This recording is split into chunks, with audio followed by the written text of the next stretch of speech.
Now, of course, Steven Spielberg, in my estimation, and I'm sure many others, but not everybody, but in my estimation, Steven Spielberg is the single greatest filmmaker of all time.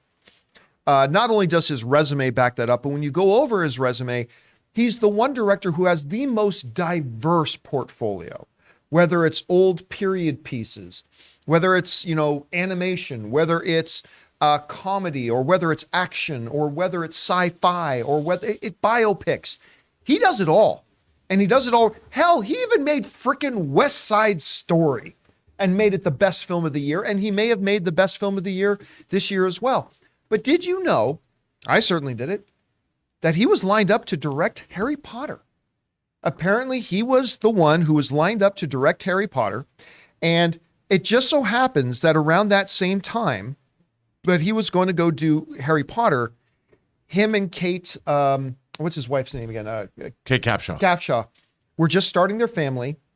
And ultimately, he had to make the decision not to do it. Now, this is what he said. This comes to us from an article in Variety. It says, the personal meaning about how the conflict between art and family will tear you in half happened to me later, after I had already established myself as a filmmaker, as a working director, Spielberg said. Kate and I started raising a family, and we started having children. The choice I had to make was taking a job that would move me to another country for 4 or 5 months where I wouldn't see my family every day. And that was a ripping kind of experience. There were several films I could choose that I chose not to make, Spielberg continued. I chose to turn down the first Harry Potter, to basically spend that next year and a half with my family, my young kids growing up. So I sacrificed a great franchise, which today, looking back, I'm very happy to have done to be with my family. So now, it should be pointed out that around that same time, Steven Spielberg then did go on to direct AI. But the difference was AI was shot in Los Angeles.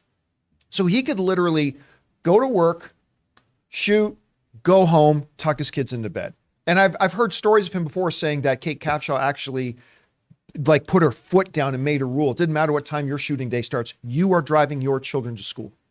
And she would make him drive the children to school every day to make sure that he was getting that time with them, because the life of a director is very chaotic.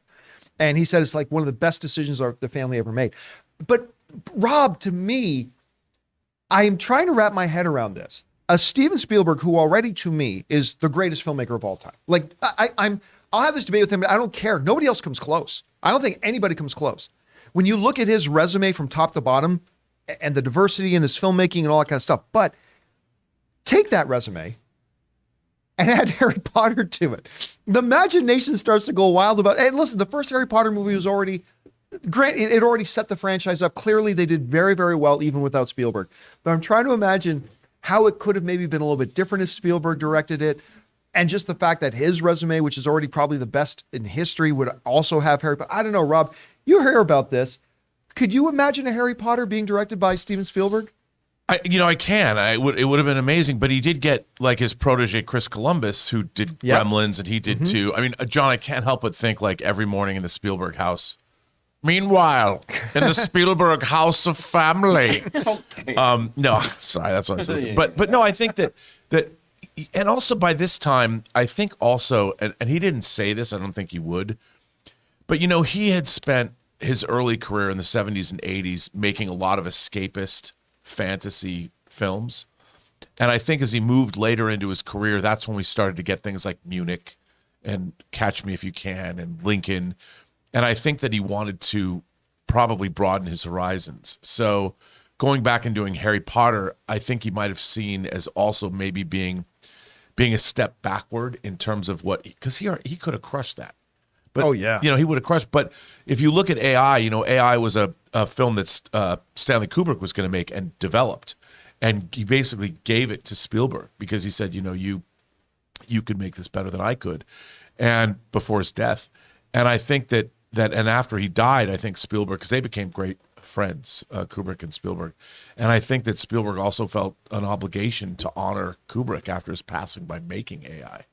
But I would like to have seen a Steven Spielberg Harry Potter movie. That would have been pretty cool. Anyway, Chris, you hear about this. Apparently, Steven Spielberg had lined up to do Harry Potter, decided, you know what, I can't move to another country with a young family right now. Could you imagine a Harry Potter, or do you think kind of history worked out the way it should have worked out? What do you think? I mean, ultimately, I think we got some really, really great films out of this, but I definitely can imagine this because I don't think Steven Spielberg would have had that hard and fast rule of only English actors. He had a great relationship with Robin Williams, obviously, and Robin Williams desperately wanted to be Hagrid. He campaigned to be Hagrid, and obviously Robbie Coltrane did a fantastic job. He was wonderful as Rubeus Hagrid, but imagine Robin Williams in that role. I mean, that's just so fun. And I think stuff like that could have been really, really interesting. You're right. I mean, like, it's hard for us to imagine today because the roles were taken. Coltrane, R.I.P. Yeah. Played, oh God, it makes that moment so much harder now. Remember that moment in the 20th anniversary Potter special where they're talking to Robbie Coltrane? He says, 20 years from now or 30 years from now, whatever he says, he goes, I'm not going to be here anymore. But Hagrid will still be there. And then he passed away so shortly after that. But it's hard to imagine anybody else. But anyway, guys, question is for you. What do you think about this? Apparently, Steven Spielberg was lined up to do the first Harry Potter movie, ultimately decided not to do it so he could stay closer to his family as they were younger.